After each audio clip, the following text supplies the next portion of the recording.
Hi, everybody. This is Felicia, and I am here today with a layout that I am going to explain a little bit more about here. It's in black and white, but I want to say welcome back, everybody. This is round 4 of the series that I am doing with Hannah, Megan, and Khristine called For the Love of Homemade Kits.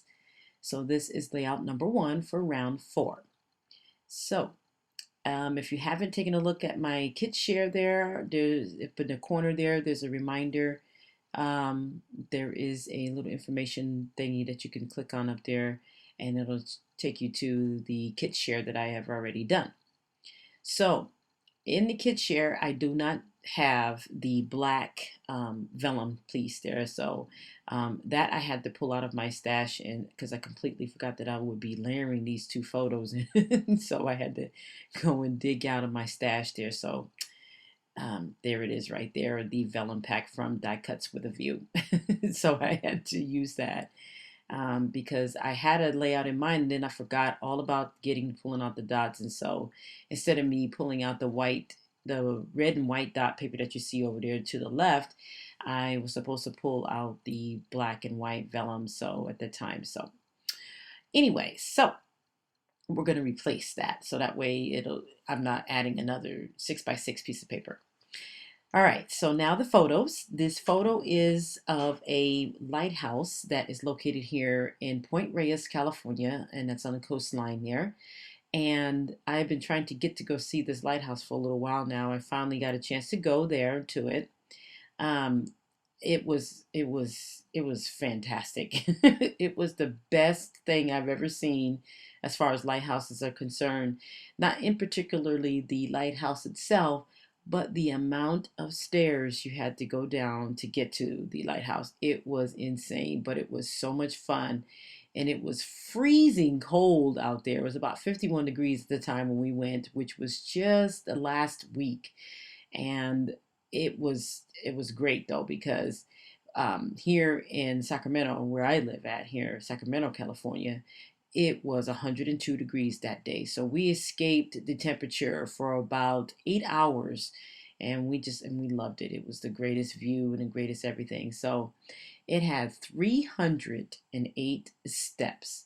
And that's why I have the title 308 Here We Go, because that's exactly what I said when I was standing at the top of the stairs there. So you can see the steps there. And I took, that's about 3/4 of the way down when I decided, and I remembered, oh, I got to take a photo of this. And so I was 3/4 of the way down the steps. Now, I remind you, whatever you do as far as going down steps, you have to come back up.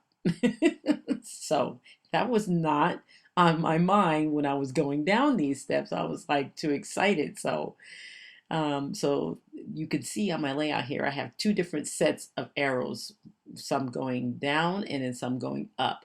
The wood veneer arrows there are going up, and then the papers that I have that I made out of arrows here, the pattern paper arrows, those are going down. I decided to go ahead and kind of do that little thingy there. And then the little wood planks that I have there, I call them little planks because that's what they look like. On the left hand side underneath the wood veneer arrows, I'm going to be saving that at the end. A surprise, you'll see what I do with that. So anyway, this was the best thing ever. I mean, it was the best sight. It was beautiful out there. I just decided to make it black and white because of the fog. There was lots of fog there, so I decided to go ahead and make that all black and white, and that way you can get a nice, good view of, or clear, crisp view of what was out there. So, like I said, we go down and we get down finally to the end there, and we walk around and you get to tour inside of the lighthouse and everything and all that good stuff. And I thought that was pretty interesting to look and see how the whole thing worked and all that good stuff. It was great to do that. But we spent about, I say, about 20 minutes down there, 25 minutes down there, messing around there around the base of the lighthouse. And then it was time for us to go up. And I immediately looked up and I said, oh crap. I forgot I had to go back up these steps.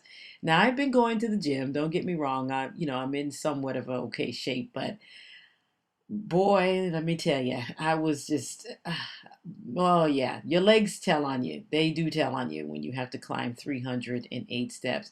And the cool part about it is they have two rest stops on your way up for people to rest on their way up these steps. But I was like, oh no, I forgot all about that. So, needless to say, I did make it though. It wasn't super bad, but I was a little winded when I got to the top of the stairs because I had my daughter with me and my granddaughter with me, the littlest one, and I mean these little kids. I mean, I couldn't let them show me up, so I had to get up there.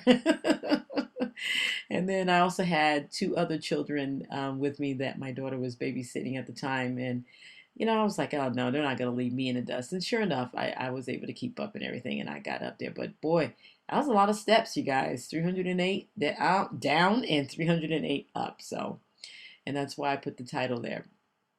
So now I'm going to go to what I'm using here on the layout, and I was able to get one of those cut files to put I love this because I really did. I love the view, you know me, if you've seen any of my videos, I always talked about the West Coast, the beaches and everything, and how I love the beaches. And so I decided to use that piece of a die cut there.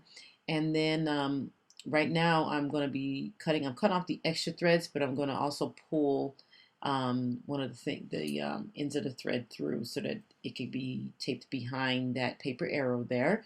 So that's what I'm doing with that. And sorry, it's off camera there a little bit. So, but I'm going to make it nice and neat. That way the strings aren't sticking out or anything like that.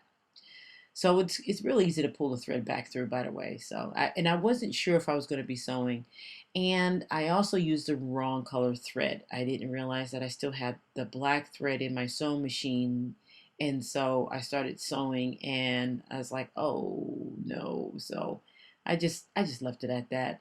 Sorry about that, guys, because I wasn't gonna go back and go do that again.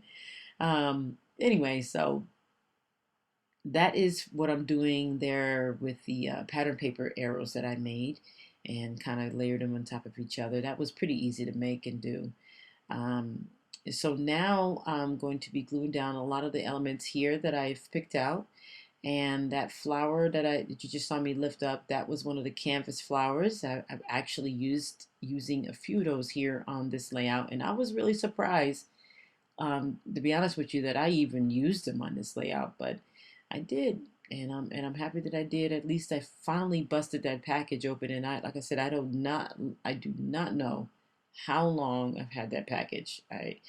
Because it was in my deepest crevices of my stash there that I keep in a huge, gigantic basket. So sorry about that. Anyway, I'm going to be going through my scrap room here soon anyway and kind of cleaning it up a little bit and kind of seeing what I need to get rid of or keep and whatever the case may be. So now I'm going to glue down these arrows depict going up, and I have lots of them there, different shapes and sizes. They've came from various kits, I think, and some packages that I've had, and I decided to go ahead and use those. And this is the most wood veneer that I've ever used on a layout. And this was the perfect time for all those arrows. I thought it would be great to do that. And then once I get the arrows down, because you can see I'm trying to situate this arrow so that I can layer the title there right next to it and make it kind of look like it belonged together. It's nice and snug and kind of right in its place there. So one of those arrows is going to go right by the word go. So once I get finished doing that. So what I'm doing right now is I am putting some red dots on that title.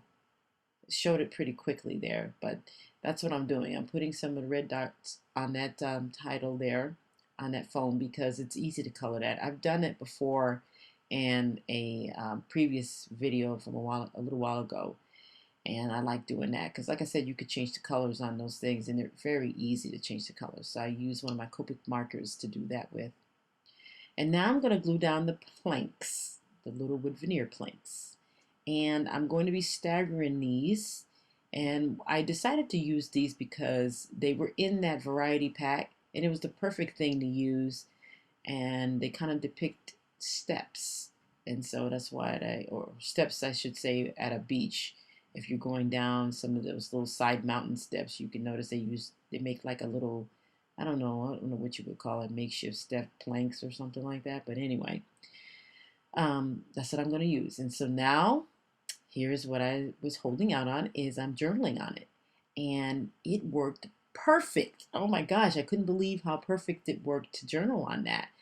And this is the first time I've ever journaled on wood, so it worked out perfect. And I'm using a Stadler Lumacolor permanent marker there, and it was great. I mean, it what it does is the wood is porous, and so the marker kind of absorbs in there. But I use the fine point, so it's very legible, and you can read it, and it looks great.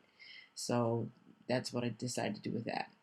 And of course, the enamel dots were not in the kit, but I cannot do a layout without them or splatters. So you have to excuse me for that. So I'm going to be strategically putting these enamel dots on 3 different cluster areas. And I'm pretty much going to be done with this layout here in a little bit. I think I have one more thing to do. And my fingers are drumming because I was trying to figure out there was one more thing. Yes. And I'm going to do some splatters. Now, this is I forgot what color that, pink rose, kind of like almost like a reddish Heidi Swapp mister there, but it didn't come out as good as I wanted it to. You could see I'm trying to get it so it stands out. So what I decided to do was, once it dried, was take my Copic markers and make little red dots, and that looked cool. It really looked cool in person. I mean, the video doesn't do it justice, but oh my goodness, it looked really cool. So I have to remember to do that one of these days if I want splatters. And you know, you can make little tiny dots, and if you want to make bigger ones, you just hold the marker down in it. And yes, it does bleed through, but hey, you're not going to be showing the backside of your layout anyway. So I want to thank you guys for watching. Be sure to tune into Hannah, Megan's, and Christine's channels to see what they come up with their kits as well. Thank you guys for watching, and take care. Bye-bye.